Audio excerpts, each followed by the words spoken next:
Good morning, friends. Hello, happy Monday.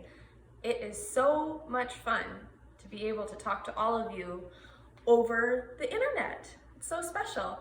So we all miss you very much, but it's really special that we still get to be with you a little bit. So this morning, I thought it'd be a lovely idea to go through and count our days in the month of March and do our calendar. So let's do that together. First, let's count how many days we've had so far in our month of March. Let's start at the beginning. 1, 2, 3, 4, 5, 6, 7, 8, 9, 10, 11, 12, 13, 14, 15, 16, 17, 18, 19, 20, 21, 22. 22 days so far in March. So yesterday, it was the 22nd day. So what number comes after 22? It's 23. Here's our number 23. So let's put it up here. Right here, number 23. Okay, let's figure out what day of the week it is today. Let's start by singing our days of the week song. Sunday, Monday, Tuesday, Wednesday, Thursday, Friday, Saturday's the last day, and that makes a week. Okay, let's see our week. Here we are down here.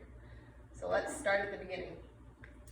Sunday, Monday, Tuesday, Wednesday, Thursday, Friday, Saturday's the last day, and that makes a week. Okay, here we were. Can you guys guess what day of the week it is today? Today is Monday. You're right. Today is Monday. Today is Monday. All day long. All day long. Yesterday was Sunday. Tomorrow will be Tuesday. Let's have fun. Let's have fun. Thanks for doing the calendar with me.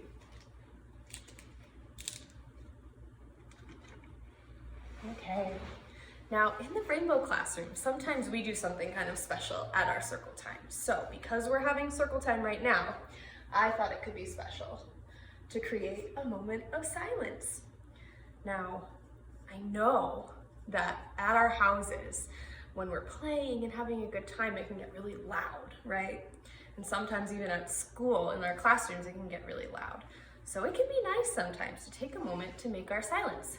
Now, all of you Rainbow friends have seen this before, and you can probably help remind us all, but this is called a singing bowl.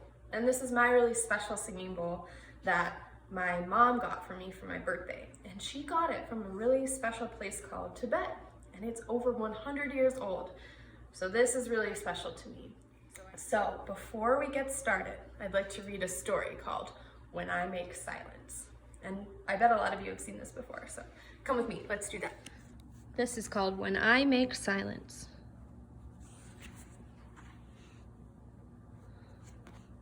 When I Make Silence by Jennifer Howard and illustrated by Alicia Olson.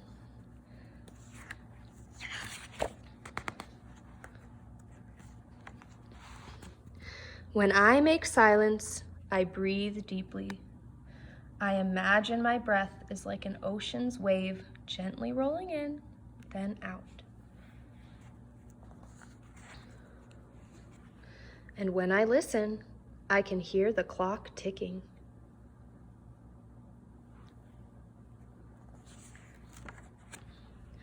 When I make silence, I keep very still like a deer in the woods, listening, quiet and waiting.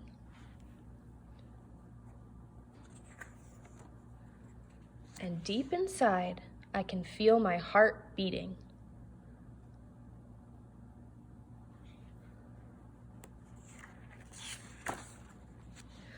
When I make silence, I say nothing. I imagine I am a caterpillar, quietly changing inside my cocoon.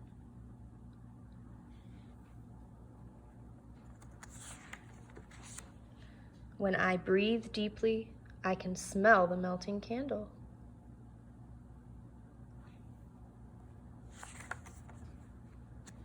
When I make silence, I am close to peace. I imagine I am a snowflake, unlike any other, softly falling to the ground. And while I rest, the peace embraces me.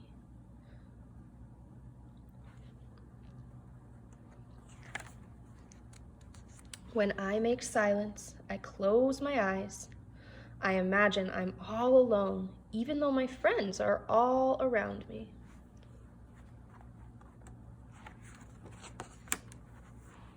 And when I open my eyes, I can see their beautiful faces.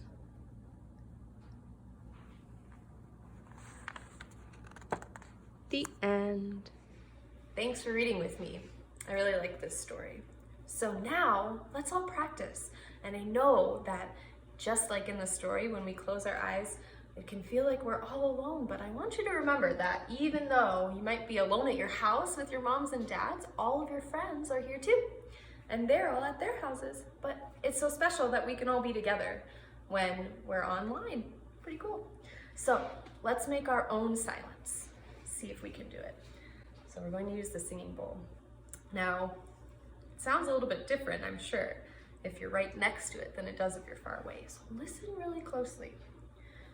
So those of you, my Sunshine and Mikasita friends, you might have done this before too. Here in our classroom, we like to sit up really tall. So can you do that? Can you sit down on the ground or wherever you are in your chair, sit up really tall, and you want to make sure that your spine is nice and straight. Where's your spine? Yeah, it's right down here. Your backbone. We want to keep it nice and tall and straight. Okay. Now, when we make our silence, we're going to all close our eyes so tight like this, and I'm going to play our singing bowl. When you don't hear the singing bowl anymore, open your eyes, okay? Let's do it. Let's make our silence. So get ready, sitting nice and tall. Close your eyes. Here we go.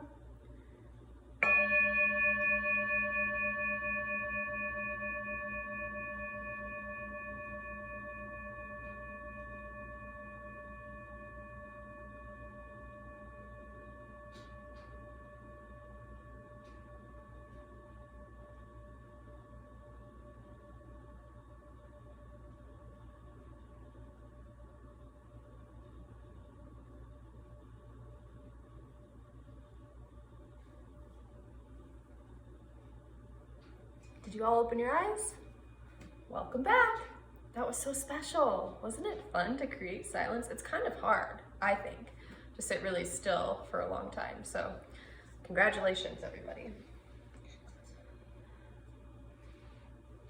Okay, before we say goodbye and you go back to having so much fun at home, let's read a story. Now, I know that a lot of us have been talking about space the past couple of weeks at school. So let's read the story Moon's First Friends. It's called One Giant Leap for Friendship. Words by Susanna Leonard Hill and pictures by Eliza Paganelli.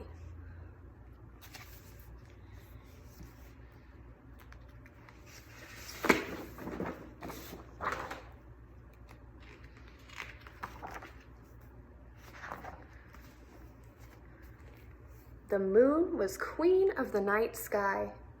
She was so bright that everything she touched glowed with silver light. But after many, many years had passed, she was lonely. If only someone would visit me, she said.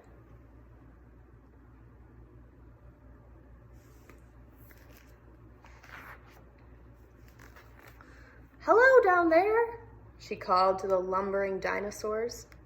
If you come up here, you won't feel so heavy. You'll feel lighter than air. But the dinosaurs stayed where they were.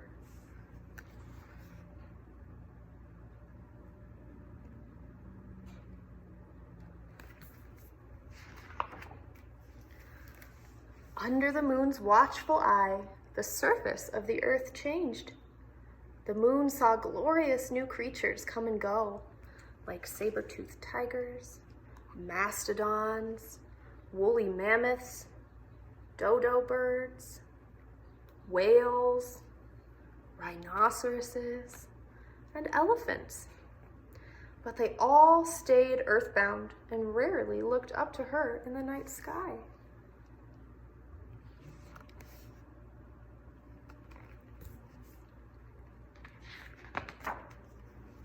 But then she saw something new. At night, people conjured fires like tiny stars. There are millions of stars for you up here, she offered. But the people stayed where they were. The moon watched as she circled and circled the earth. On the wide sweep of the hot Sahara, the Egyptians built stone pyramids that towered toward the sky. They're trying to reach me, the moon marveled.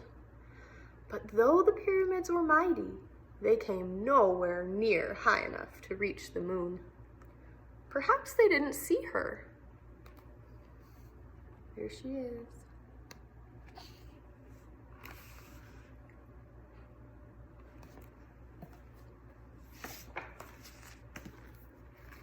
She spun and twirled from new moon to majestic silver pearl and back again, showing off for the people below. But no one came.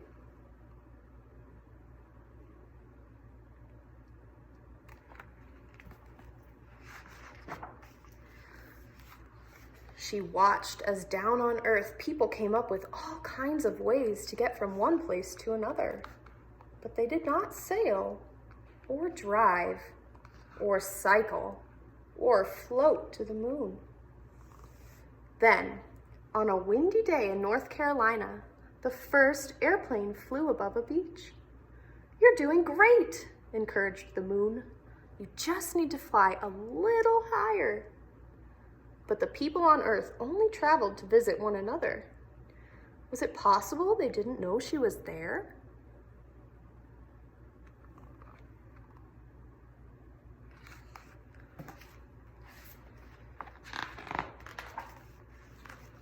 At high noon, the moon slipped purposefully between the earth and the sun, blocking all the daylight. Then she slid aside again, allowing the sun to shine through. No one could have missed that, she thought.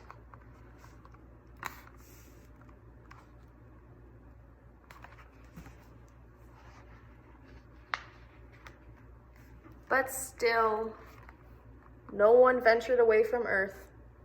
Would she ever have a visitor?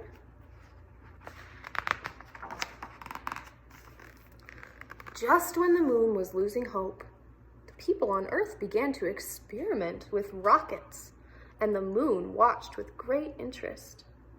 But the humans still had a lot to learn. One day, the moon's hopes soared. A chimpanzee in a mercury capsule rocketed toward her. A visitor, at last! But alas, he returned to Earth without reaching her.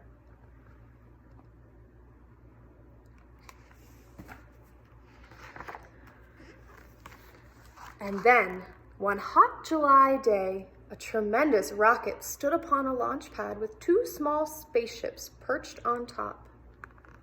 The countdown began. 10, 9, 8, 7, 6, 5, 4, 3, 2, 1, liftoff.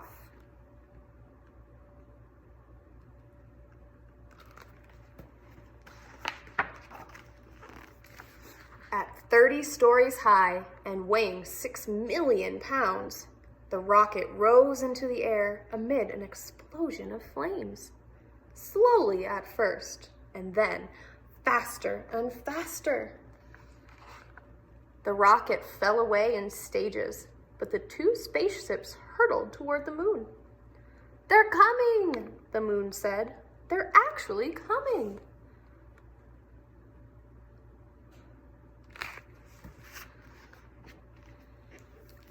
One of the spaceships remained at a distance, circling, but the other came closer and closer until, at last, its spindle legs touched down. "Welcome," she greeted the men who emerged from the ship. There they are.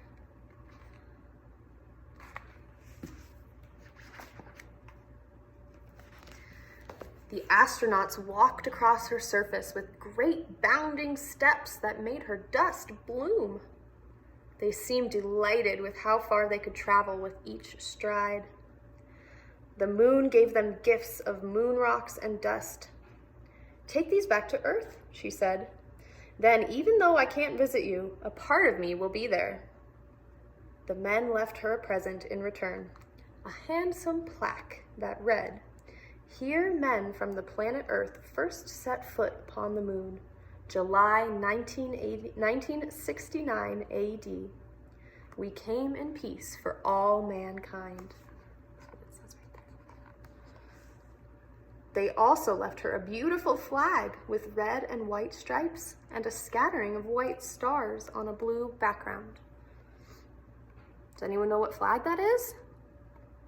It's the American flag.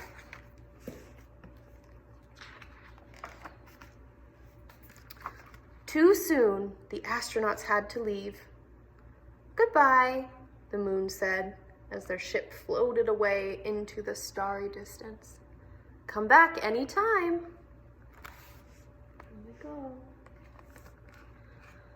She sighed with happiness. At last, someone had visited.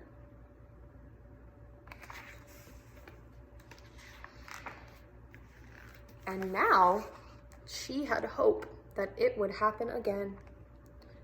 And again. Maybe one day you will visit her. The end. I love this story. So there's a song too that we can sing about all of the planets that go around the sun. And I bet a lot of you know it. So if you're at home, can you sing along with me? Okay, it goes like this. Let's name all the planets that go round the sun. See if you can name them one by one. Let me get my telescope and view, so you can see the planets and I can too. Mercury, Venus, Earth, and Mars.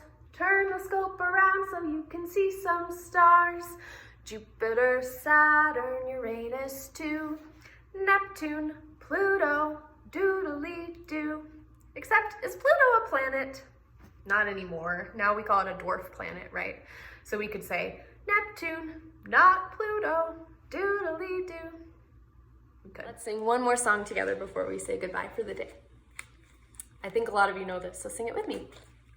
Apple, bird, cat, duck, elephant, fish, goat, house, igloo, jet, kite, lion, moon, nest, octopus, pear, queen, rooster, sun, turtle, umbrella, violin, whale, as in box.